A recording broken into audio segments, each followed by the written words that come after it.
pwede po tayo mag-try. Or approach lang po natin yung ating mga staff for assistance or for inquiry. Yung mga gusto po pasok lang sa loob, pag hindi po, sunod po tayo dito sa may crocodile area po.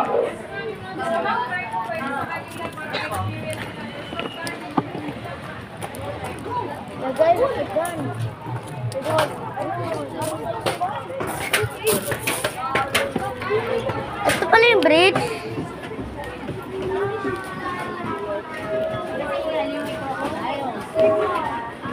Weh? Ayun o.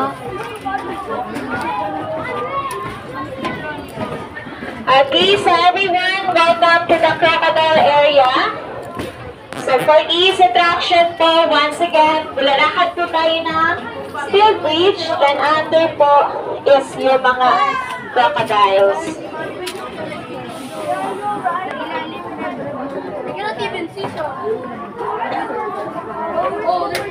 Okay, so everyone, for the first po, we have here our saltwater crocodile, and then his name po is Goya.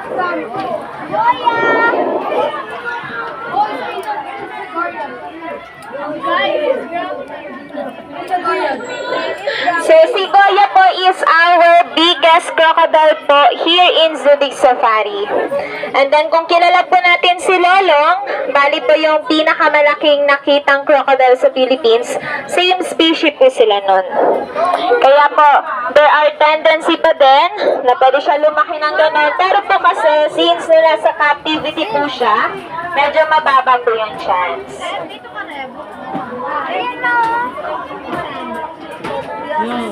Okay, so buo po yan, yung sa may hangganan ng may fence, area po yan ng mga crocodile. They can be both in water or inland po. So yung mga nakita naman po we have now, the Philippine freshwater crocodiles or the buhaya po. Or bukarat po in Ilocano. So sila, carnivore animals pa din po. Gusto ko magpakain.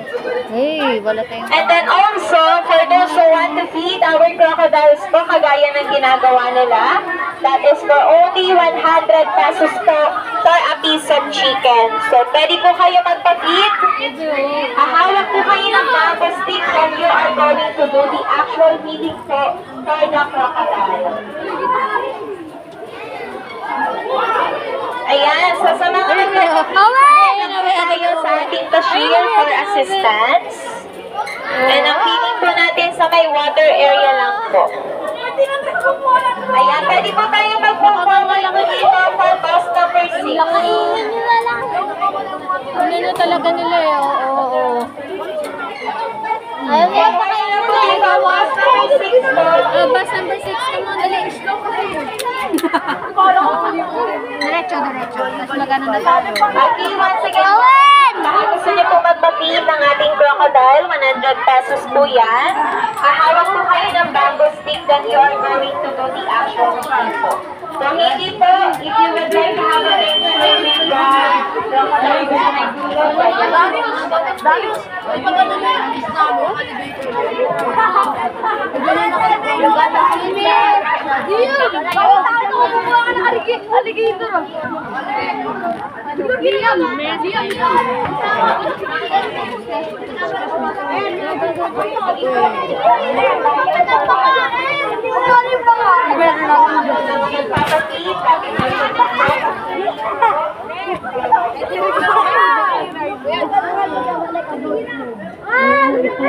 Hello.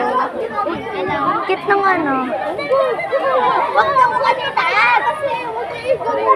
Sige, bayoko na.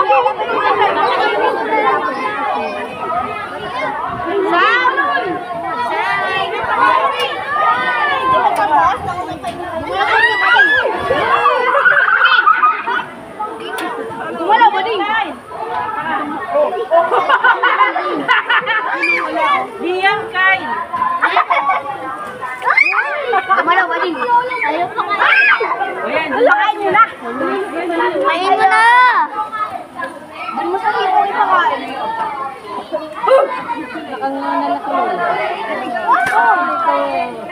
untog.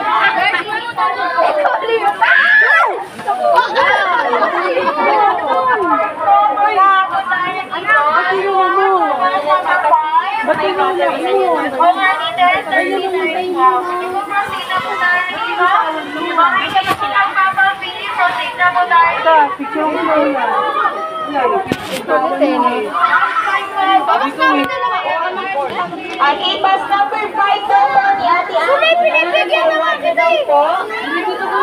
Number 8.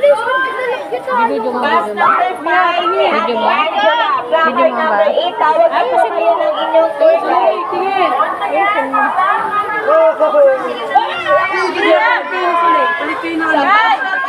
naman po.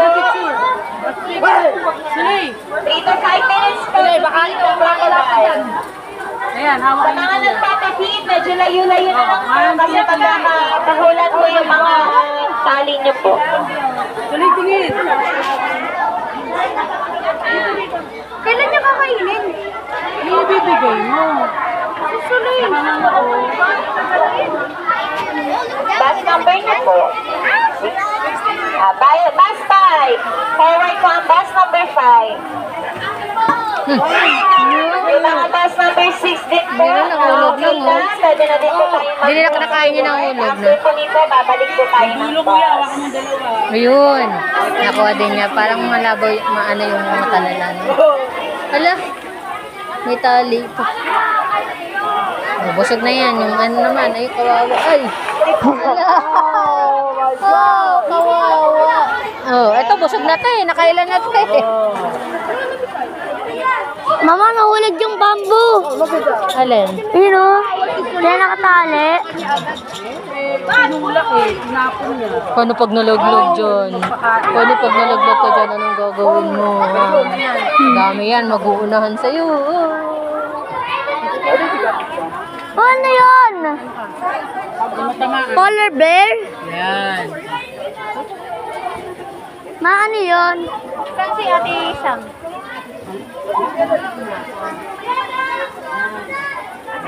Ano to? Mama, ano yun? Baboy pang, ano yun? Baboy, hippopotamus. Pero ano na siya, parang matigas. Ano lang siya. Hindi siya totoo. Now I can see that sheep. Tignan!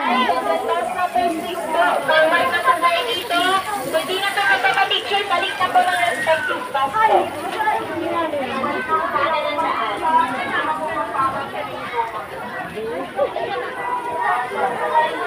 Patay na. Patay na. Na, patay na. Right side po ang daan, kanan ang daan, bus 5 and bus number 6.